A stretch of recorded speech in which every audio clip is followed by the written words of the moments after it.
há uma quinta dimensão, além daquelas conhecidas pelo homem. É uma dimensão tão vasta quanto o espaço, e tão desprovida de tempo quanto o infinito. É uma zona intermediária entre a luz e a sombra, entre a ciência e a superstição, e se encontra entre o abismo dos temores do homem e o cume dos seus conhecimentos. É uma dimensão da fantasia, uma região além da imaginação.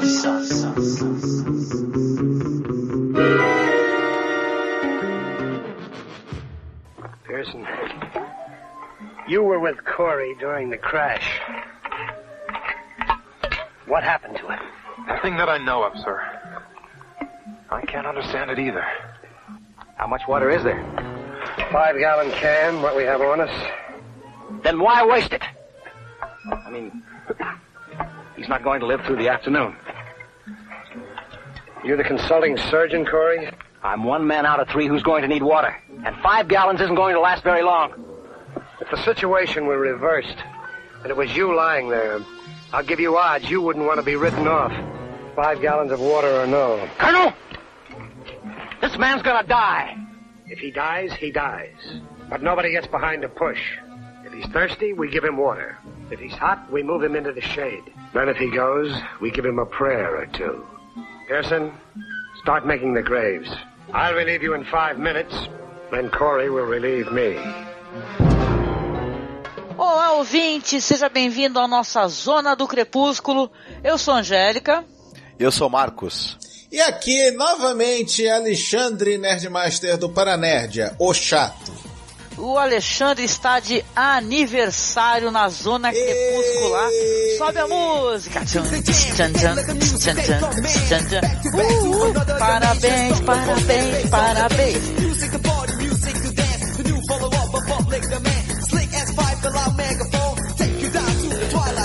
Nós temos a honra, e não é a primeira vez, de estar com alguém que está de aniversário gravando com a gente.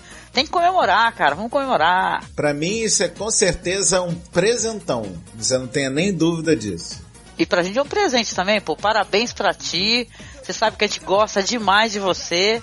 É, ele faz aniversário, quem ganha o presente é a gente, por tê-lo aqui no podcast. Não é mole?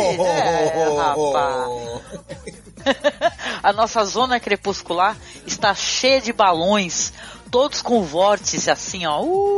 E Rod Serling fantasminha lá no fundo, só no balanço, cara.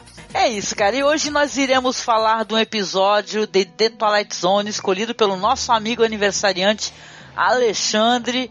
I shot an arrow into the air. Eu lanço uma flecha no ar. Esse episódio foi ao ar no dia 15 de janeiro de 1960. Episódio dirigido pelo Stuart Rosenberg. Roteiro do Rod Serling. Adaptação da história de Madelon Champion. Que aí tem historinha referente a essa questão do roteiro, né? De como é que foi a aquisição do Serling a esse roteiro. Beleza, o Serling, ele, quando tá produzindo a The Twilight Zone, claro que ia aparecer muita gente, né, querendo oferecer roteiro para poder ter a sua história na série, né. E ela ofereceu o roteiro pro Serling, que se interessou e pagou $500, né, pela ideia dela, coisa que, pelo jeito, é a única vez que ele fez uma coisa assim, entendeu? Pegou o roteiro de uma pessoa que ele não conhecia, já o trabalho, que não era um profissional, já da indústria, entendeu? Um roteirista famoso. Mas ela não apresentou exatamente um roteiro pra ele. Ela abordou o Serling numa festa. E ela começou a conversar com ele e expôs a ideia pra ele. Ele chegou, gostou muito da ideia e ele pegou o esqueleto da ideia que ela tinha dado pra ele, roteirizou e ele pagou pra ela e colocou nos créditos. Né? Foi acho que a primeira vez em que ele teve um roteiro que alguém contou pra ele numa festa. Pô, muito legal, muito legal. Esse episódio aí foi também gravado, que nem o The Lonely, que a gente já gravou faz tempo, no Vale da Morte, né, que é o Monumento Nacional do Vale da Morte, que é um parque nacional agora, né? Ali a região parece que é em torno de Zabriskie Point. Outra curiosidade também é que tem a narração do Sally na abertura, no fechamento, mas o episódio também, dessa vez, é muito interessante isso, ele tem o Sally falando no meio, né, coisa que ele só viria a fazer ali, talvez ali na terceira temporada, né, no episódio I Think the Body Electric. Sobre o título do episódio. O que acontece? O título desse episódio é a linha de abertura do Henry Wadsworth Longfellow, A Flecha e a Canção, que ela diz: eu lancei uma flecha para o ar, e onde ela cair não vou me importar. Isso numa tradução livre, né?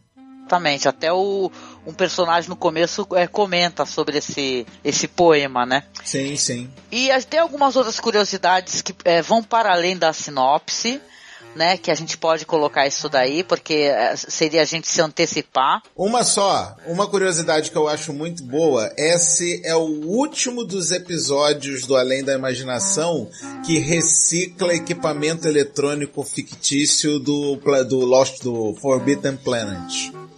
Ah, é verdade. Poxa, Forbidden Planet, hein? Como participou de The Twilight Zone, hein? Não? Nossa, é o filme mais reciclado da história da televisão norte-americana. Cara, eu adoro essa ideia, é uma coisa que é muito interessante na história do cinema mesmo, até por causa quando a gente lembra do Corman e tal, né? Esse pessoal que aproveita, né? Porque a ideia é essa, né? Você não construir ou você criar uma coisa nova, e sim reaproveitar. Acho isso muito legal. Na verdade, a gente brinca, né, e tal, né? Porque a gente entende a questão de orçamento. Afinal de contas, são equipamentos eletrônicos. Eu posso ter equipamentos eletrônicos em qualquer episódio que tenha a ver com tecnologia. É verdade, né? Não tem nada a ver, né? E tá apenas como uma questão de curiosidade, né? Que a gente coloca isso daí, né? A TV tá sempre brigando, né, com orçamento, então, né, reciclar cenografia, reciclar objetos de cena é uma coisa que se faz muito, né, para cortar custos, se fazia muito e se faz ainda hoje, né? E tá certíssimo, tem que fazer mesmo. Bom, eu vou falar um pouquinho aqui referente a elenco, né? Nós temos ali o Dewey Martin, que faz o oficial Corey, né? Realmente você ouviu esse nome Corey, né? Porque é o nome do personagem lá do The Lonely também, né? Achei interessante, até porque tem esse lance de eles terem gravado também no Vale da Morte. Então fica até...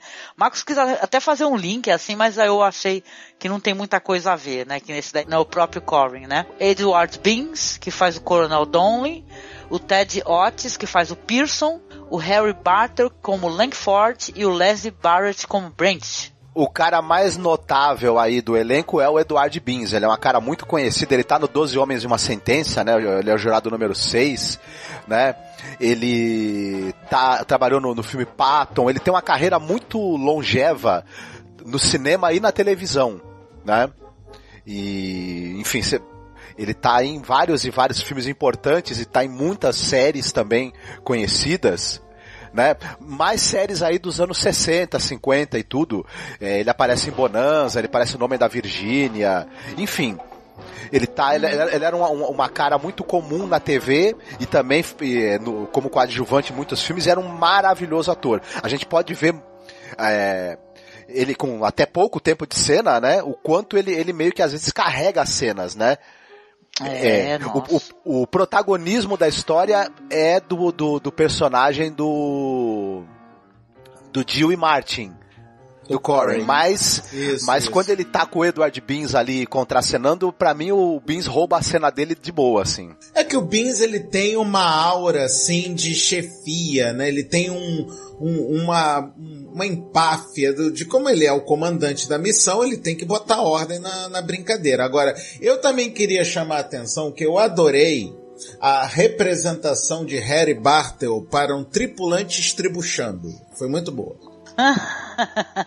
Não, e tem um lance, né? Porque a gente comentou até quando a gente gravou The Lonely, né?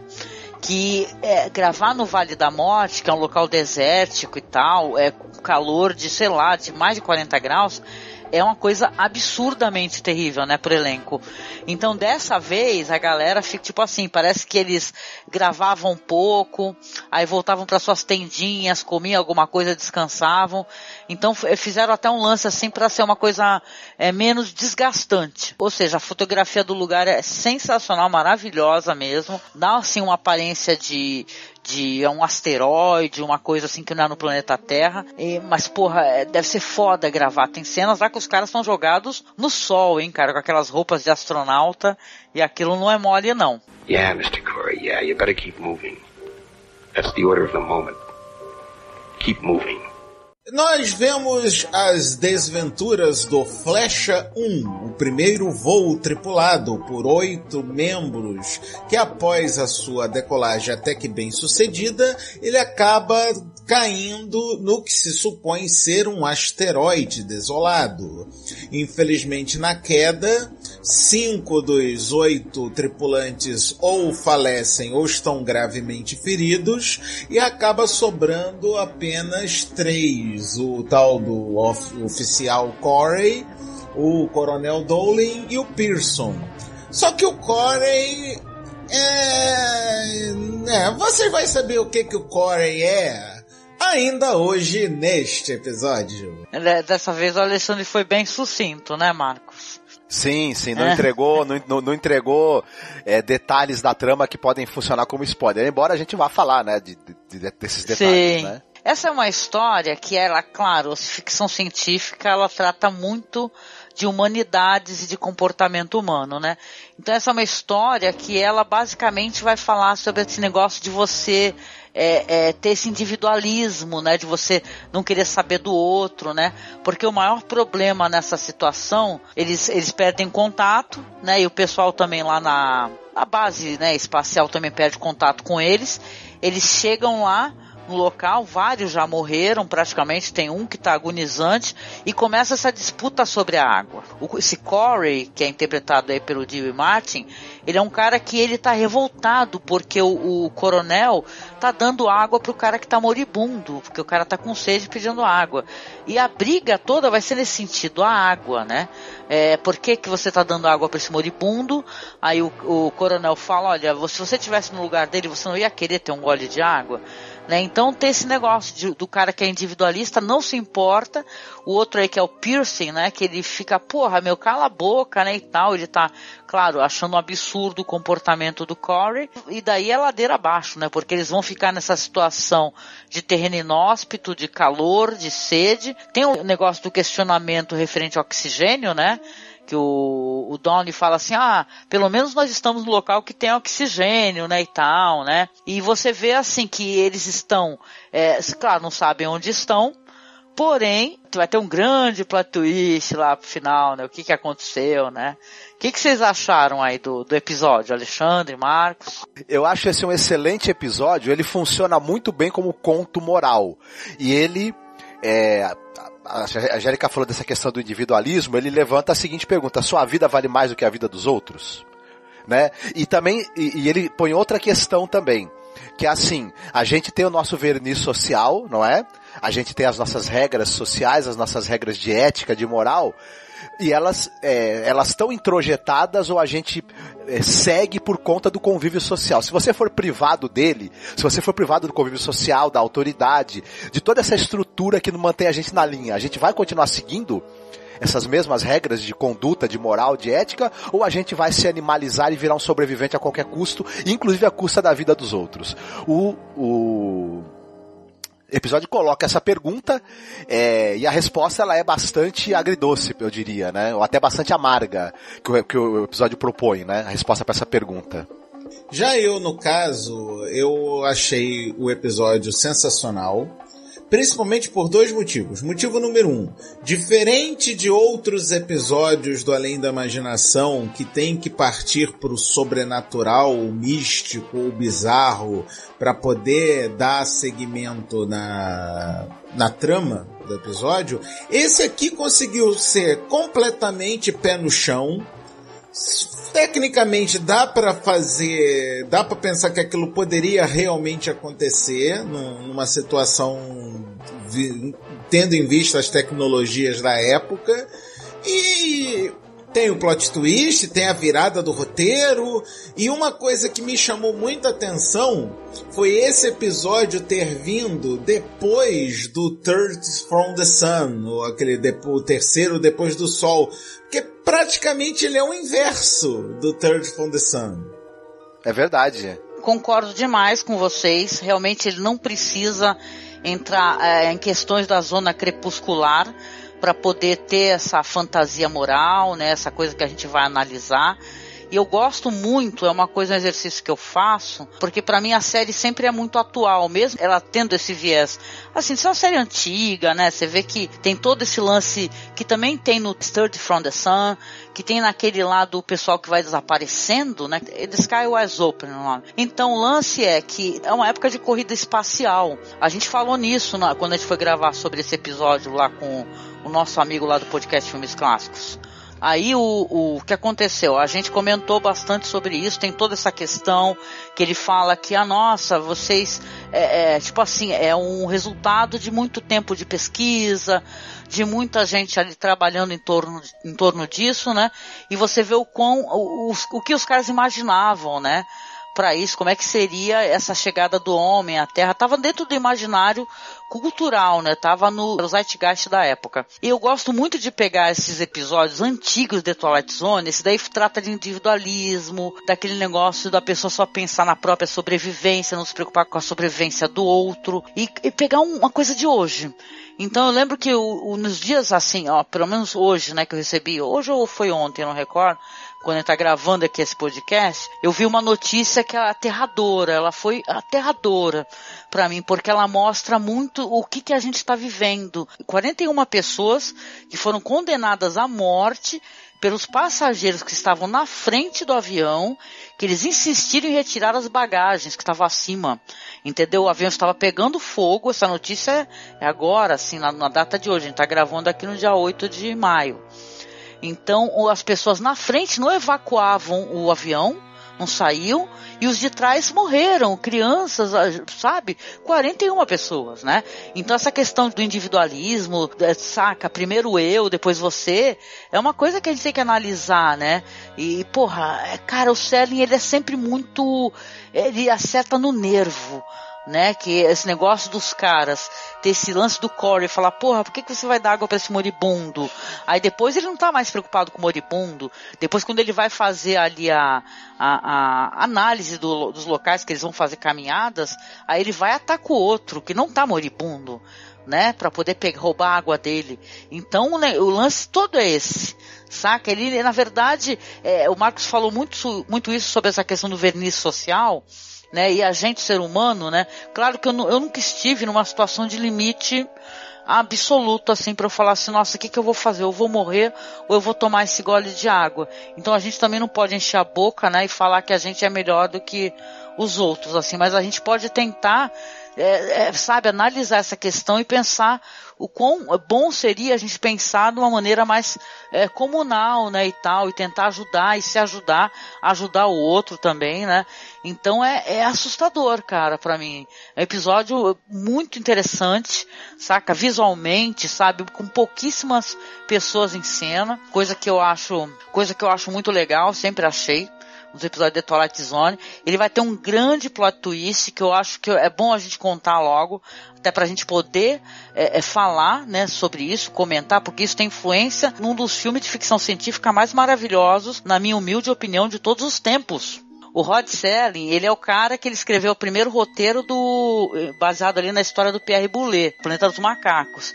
E o grande plot twist desse episódio aqui é que os caras vão fazer isso tudo, o cara mais pra frente ele vai forçar o Corey a mostrar onde que tá o corpo do cara que ele achava que estava morto, né? E mais pra frente vai ter uma outra contenda, porque o Corey vai querer, inclusive, pegar a água, né, desse cara. O cara, no final de contas, o Pierce, ele não estava morto, então ele tá ali nos últimos estertores e ele faz um sinal, assim, ele escreve na areia, não consegue falar nada. Enquanto isso, o outro, muito esperto, pega a arma, ataca ali o coronel pra poder, né, ele quer a água do cara, e ele, atirando no cara, idiotamente vai e pum, ainda acerta o cantil, né? O lance é interessante nesse episódio, como eu estava comentando, que tem uma narração no meio do Serling que ela é muito interessante, né? Porque você vê que ele, parece que é o cara que ele tá ali assistindo, ele também não tá se aguentando, né? Ele tá assim, pô, então vai lá, Corey, faz o que você tem que fazer, continua, vai andando, não para, hein? Vai seguindo em frente, né, e tal, e fica ali como uma, né, como a gente assistindo televisão, né? E vendo que o cara realmente que ele tá fazendo coisas muito erradas, ele vai ter uma grande descoberta. E aí, gente, qual que é a grande descoberta que ele vai ter? Que no caso, a queda do Flecha 1 foi na verdade no deserto de Nevada, e eles estavam a menos de uns 90 e poucas milhas de Reno, Nevada, ou seja, eles estavam na Terra o tempo todo. Poxa, mas né? É um final enlouquecedor, né? Porque aquele negócio dele ter matado primeiro o Pierce, depois o coronel, né, e tal, pra poder roubar água, no final não conseguiu roubar, né, porque furou o cantil na hora que deu o tiro. E ele chega e descobre, quando ele sobe e vê que tem postes e tem placas assim, Reno, eu não sei quantos quilômetros e tal, porque na verdade o Pierce fez ali na Terra, eles falam que são os postes, né, ele entendeu que eram os postes, né, que fez duas coisas assim cortando, né. Eu até pensei que era o sinal de igual, assim, a primeira vez que eu assisti, falei, nossa, será que ele tá fazendo sinal de igual? Mas o lance é que ele começa a dar risada, né, e começa a Pierce, por que eu fiz isso? E olha pra trás, os caras mortos, né, e cara, ele vai pagar, né, pelos erros dele. Eu fiquei até com essa impressão, né, não sei vocês, que com certeza dessa daí ele não vai se dar bem mesmo. Diante da suprema ironia dessa história, só restou a ele se ajoelhar e dar risada da própria estupidez, né, e claro que ele vai acabar sofrendo um inquérito e você vai ser responsabilizado, porque o que aconteceu ali você não precisa nem de raciocinar muito pra né, refazer os passos ali do que houve, né, qualquer equipe policial vai olhar e vai falar, sinceramente, se ele sobreviver, né? Porque ele ainda vai ter que andar 97 milhas até chegar em Reno. E não é uma caminhada fácil não, tá? Não, mas estava passando ônibus, cara. Tem uma estrada ali embaixo. Facilmente, se ele chegar até a estrada, ele vai conseguir pegar uma carona, qualquer coisa. Eu acho que era até isso que tinha nessa narração do Serling. Pra ele não parar mais de andar então. Porque, ele vai ser responsabilizado pelo que ele fez, né? Pela matança. Em alguns momentos nessa narração do meio, né, que o Rod Serling, vamos dizer, incentivando o Corey a seguir em frente, me pareceu muito o diabo tentando Jesus no deserto. Lembra, né? Vai em frente, né? Mas o diabo tem aquele negócio de ficar tentando com coisas boas, né? Isso daí parece um narrador que tá julgando, né? A pessoa falando, vai em frente, continua subindo, não desiste, olha lá, vai, entendeu? Eu fiquei com essa impressão, porque o cara tá vendo que ele vai se ferrar. Não, a sorte dos ouvintes e dos espectadores na época é que isso era de 57. Porque se fosse numa época mais recente, o narrador ia estar falando, vai, seu fela da puta, vai, seu cretino maldito. Pois é, cara. É assim, é um episódio muito interessante, é uma boa escolha, com toda certeza, Alexandre. Queria até saber de você por que você fez essa escolha, se tu já tinha assistido em outra ocasião. Não, o que acontece? Eu, obviamente, maratonei. Depois que vocês começaram com essa brincadeira de trazer pro juvenis de hoje em dia a série clássica, eu tratei de baixar logo e tratei de maratonar logo a bodega toda.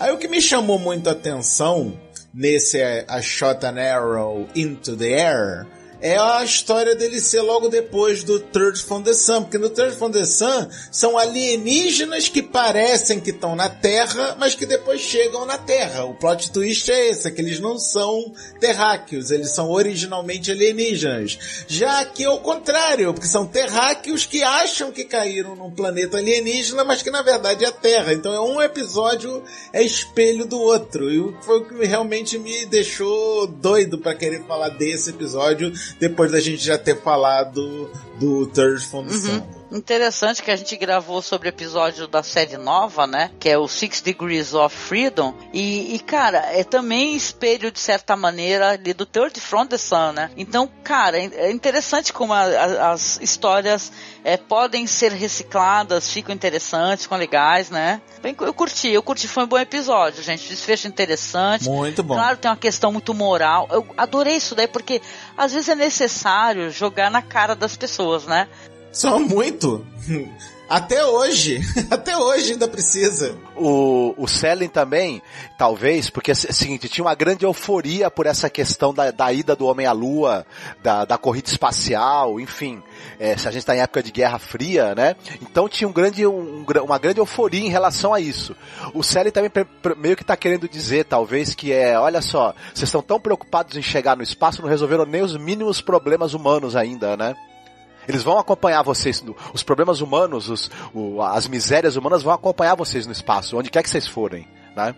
Boa. Mais alguma consideração ou a gente pode ir para a parte de recomendações? Vamos para recomendação. Na hora das recomendações, a gente começa aqui pelo Alexandre. E aí, Alexandre, o que você vai recomendar pro ouvinte? Abusado como eu sou, né, fazer o que de ser o convidado nessa maravilhosa gravação, eu vou obviamente recomendar Planeta dos Macacos, com o texto maravilhoso do Rod Serling, o filme de 68, com Charlton Heston. Malditos, vocês conseguiram, seus malditos! Então é aquele filme velho, sim, é velho mesmo, é arrastado. É de 68, porra, então presta atenção, tem que ver pela época. Mas, cara, não tem como negar que é uma das maiores obras de arte cinematográfica da história do mundo, cara.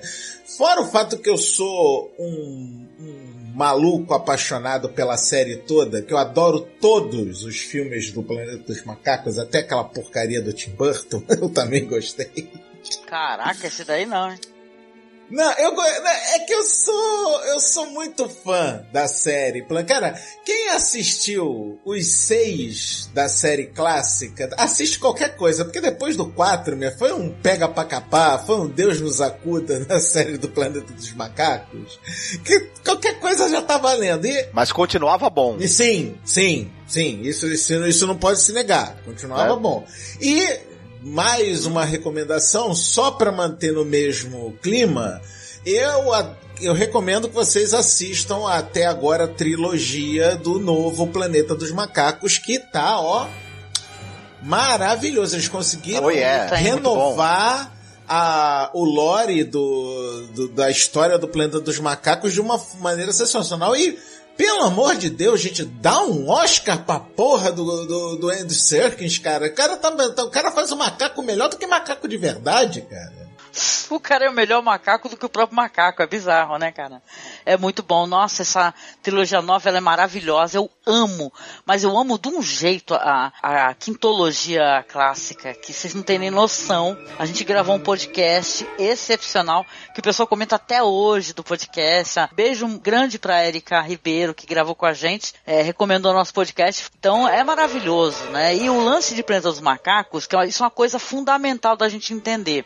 Porque tem gente que fala assim, nossa, a nova, né, versão do Planeta dos Macacos é tão boa, vamos esquecer a antiga. Não esquece a antiga, sabe por quê? Porque teve um problema muito sério com a quintologia antiga, que o nome disso é estúdio. É a Fox. Quanto mais dinheiro a Fox ganhava, menos dinheiro a Fox queria investir no filme. E chegou um ponto que o filme tinha que ficar fazendo o plano fechado, porque não tinha muita gente em cena.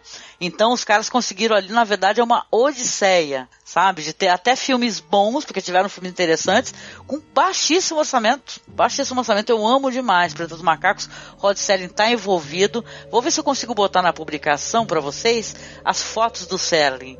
Sabe que é mó legal o Serling lá com o pessoal caracterizado, sabe? É muito divertido. Você vê que ele tá... O Rod McDowall de macaco é uma coisa sensacional. Nossa, o Serling tava tipo pinto no lixo, a coisa mais fofa as fotos do Serling. Vocês têm que procurar, eu vou procurar e vou botar na publicação pra vocês verem, viu? Que é muito maneiro. A puta recomendação. Cara, a maior prova do uso mambembe, vamos assim dizer, dos recursos foi A Fuga do Planeta dos Macacos, que eles trouxeram os macacos pra cá, pro planeta, porque a gente não conseguia mais fazer nada no planeta deles. Esse daí é divertido, esse filme, né? Muito, eu adoro esse, cara. É um dos meus favoritos, cara. Muito bom mesmo. Eu tenho a dizer o seguinte, quem ainda não assistiu a quintologia original, quem ainda não assistiu o primeiro filme da quintologia original e fala que é nerd, dá licença, viu? E fala que é uma pessoa que gosta de cultura pop, de ficção científica. Se você não viu, vá ver agora. Toma vergonha nessa cara! Porque você tá perdendo... Vagabundo, sem vergonha! E teve também a série de TV, né? Que... Teve a série de TV, teve a série de animada? De desenhos animados. Agora, peraí. Não, peraí, desculpa. Eu sei que eu não devia, mas eu preciso interromper. É desenho desanimado nesse caso, tá? Porque, vou te contar, né? A Filmation é muito... Não, a Filmation é muito falcatrua, não, cara. Sim, mas eu assisti na época, quando a gente foi gravar o cast, e uma coisa interessante que tem nos desenhos, tá? Tudo bem, pode não ter um ritmo que interesse, como são os desenhos hoje em dia, que são totalmente anárquicos, né? É outra época, mas assim, tem muito do livro do Pierre Boulle, né? Que é o negócio de ter realmente tecnologia, ter helicópteros e tal. Então nisso o desenho o pessoal vai se refestelar, porque é um sci-fi assim onde você vê que a tecnologia existe. Não é uma coisa mambembe, entendeu? Não é uma coisa, é meio tribal, assim como é colocado, né? É porque em desenho animado é mais fácil de fazer, né? Não, é curioso. Eu recomendo muito, demanda menos orçamento às vezes do que um filme, né? Mas não tem problema, gente. O interessante é que são coisas que, claro, são coisas até datadas, mas elas são muito legais, e o primeiro filme é excepcional. Vamos lá então. E você, Marcos, qual que seria a sua recomendação? São duas. A gente vê, né, esses 3 astronautas numa situação limite, e um deles fazendo tudo para sobreviver, inclusive disposto a sacrificar os outros. E a gente vê isso num filme muito bom, que é o Invasão Zumbi. O Train to Busan, que é um filme de 2016. Maravilhoso! Esse filme é muito bom, cara! E é bem essa coisa. O pessoal acontece um apocalipse zumbi, né? Na Coreia do Sul. E tem 2 diferenciais aí, basicamente, que é um filme de zumbis e trem, né? Que é muito legal. E tem muito isso de que não bastasse a situação do pessoal tá terrível, muito perigosa, é muito difícil, tem ainda as pessoas que resolvem com o seu egoísmo, né, e piorar tudo. Então o filme é muito interessante também como fábula moral, é bem bacana. A outra recomendação é um filme sobre pessoas que caem no deserto, tem que sobreviver e achar um jeito de sair de lá, que é O Voo da Fênix, mas o de 65, por favor, né? Que é com James Stewart e Ernest Borgnine, o filme do Robert Aldrich. Filme muito legal, passou muito na televisão no Brasil, acho que quem tem aí da minha idade, assim, deve ter visto já, mas quem não conhece o filme, procure, que é uma experiência muito boa, um filme muito bacana.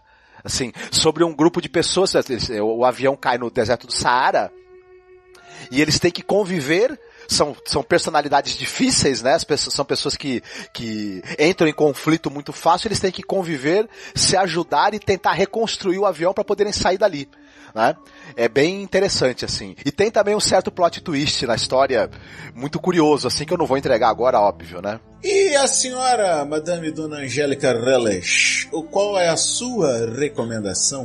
Minha recomendação não poderia ser outra, na verdade, um outro clássico importantíssimo da história do cinema, que é o filme O Tesouro de Sierra Madre, do John Huston, tá? Ele é um filme é muito bom, né?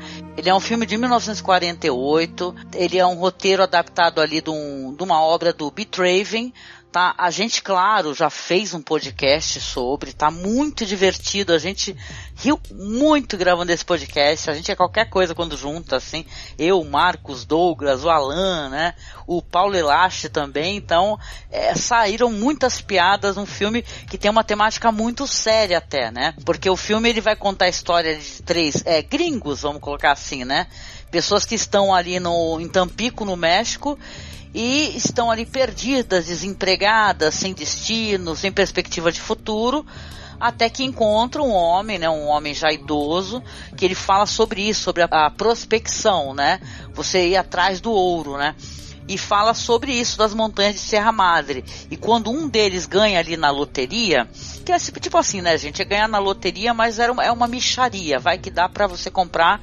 equipamentos pra você poder fazer a prospecção. E aí essas pessoas, esses 3 homens, vão se dirigir a essas montanhas e vai ter todo um drama no filme que soa até, parece um filme de terror, né? Quando eles vão começar a se desentender, saca? Um desconfiar do outro. Vai ter um ali muito parecido com Corey, que ele é muito ganancioso, que é interpretado ali maravilhosamente pelo Humphrey Bogart, né? Que na minha opinião é um dos melhores papéis da vida do Bogart, sabe? É nesse filme aí do John Huston.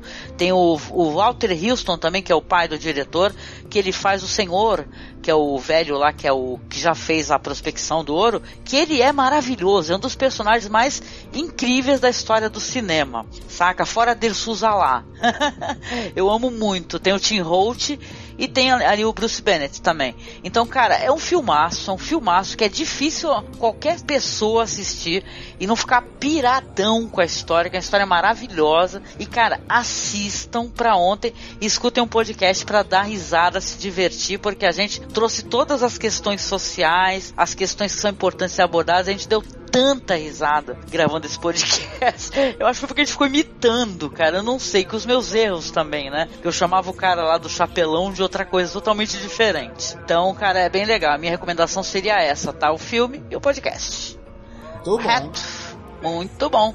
Então, a gente chega aqui ao fim de mais um podcast, convidando, como sempre, aqui o ouvinte a também dar a sua opinião, tá? Vocês estão muito calados. A gente quer vocês comentando também, se vocês assistiram o episódio, o que vocês acharam, o que vocês acharam da nossa abordagem, né, do programa. E agradecendo aqui ao nosso amigo aniversariante, Alexandre! Yeah!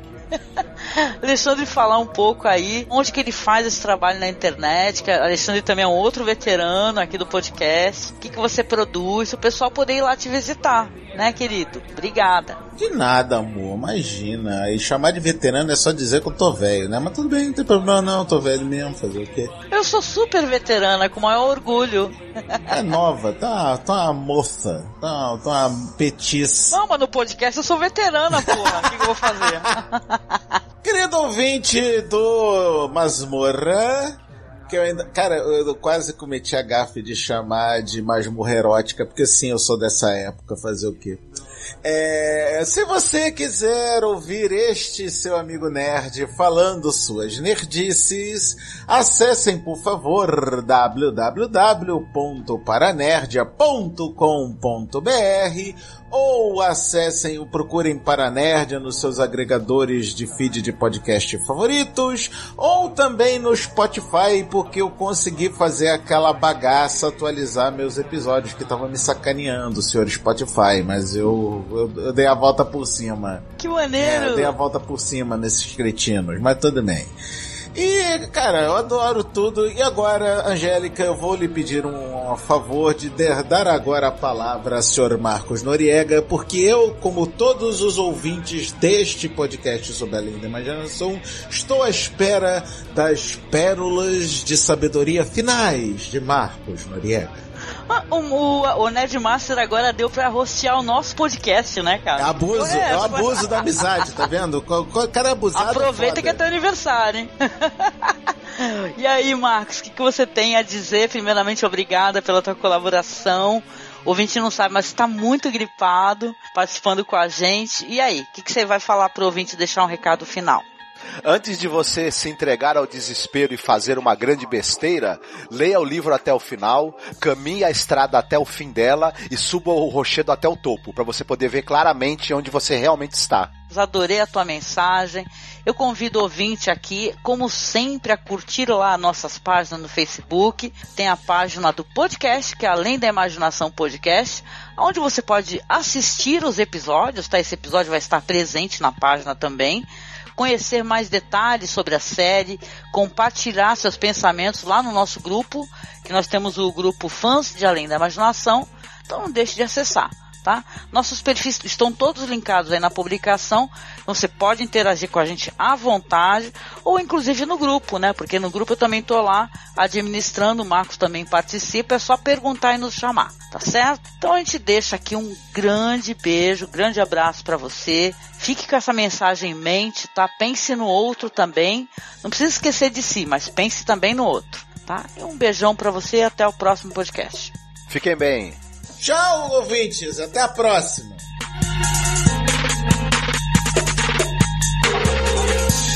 Yeah, Mr. Corey, yeah, you better keep moving. That's the order of the moment. Keep moving.